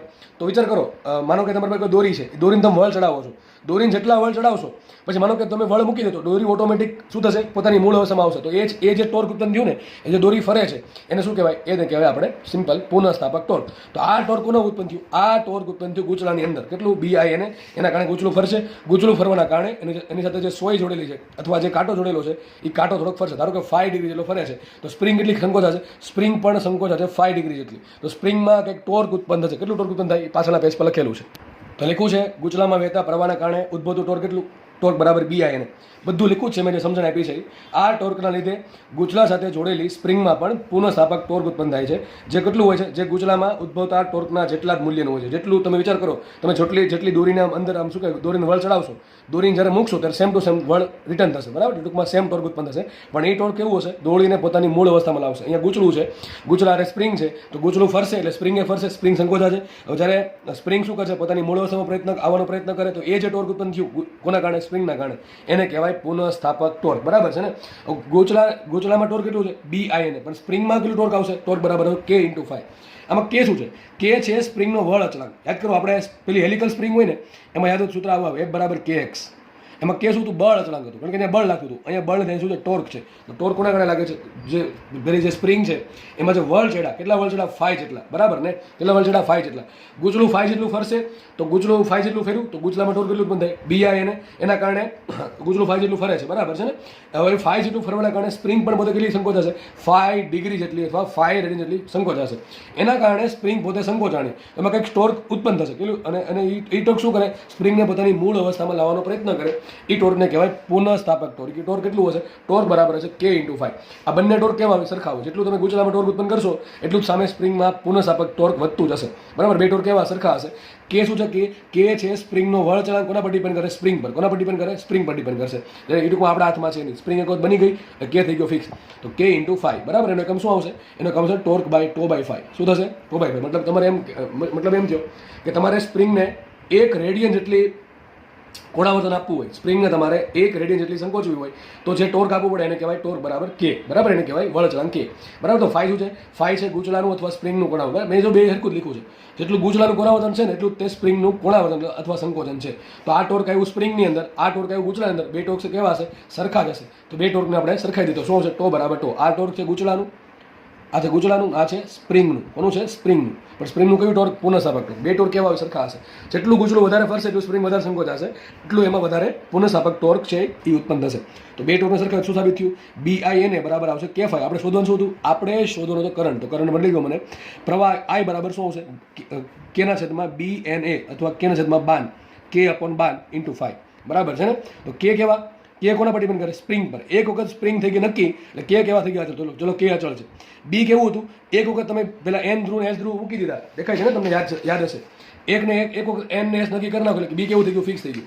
એ શું છે? ગુચલાનો એરિયા. એ પણ એક વખત જોડી દો, ગુચલું બનાવી નાખો એટલે થઈ ગયું ફિક્સ. અને N શું છે? ગુચલાના આટા એટલે એ પણ થઈ ગયા ફિક્સ. ટૂંકમાં આ બધી વસ્તુ કેવી થઈ જશે? ફિક્સ થઈ જશે. એક વખત તમે ગેલોનોમીટર બનાવી નાખ્યું છે તો K ફિક્સ થઈ જાય, B ફિક્સ થઈ જાય, A ફિક્સ થઈ જાય અને N ફિક્સ થઈ જાય. વધે શું? ખાલી I અને 5. શું વધશે? I અને 5. તો લખાઈશું I proportional to 5. બહુ મસ્ત રિલેશન છે ને. કેવા શું માંગે સમજીએ. ચલો, મતલબ એમ થયો કે જે પ્રવાહ પસાર થયો, આ પ્રવાહ કેનો છે? સર્કિટનો છે, જે આપણે માપવાનો છે. આ પ્રવાહ કોના સમપ્રમાણમાં હશે? આ પ્રવાહ સમપ્રમાણમાં છે ફાઈના. અને ફાઈ શું છે?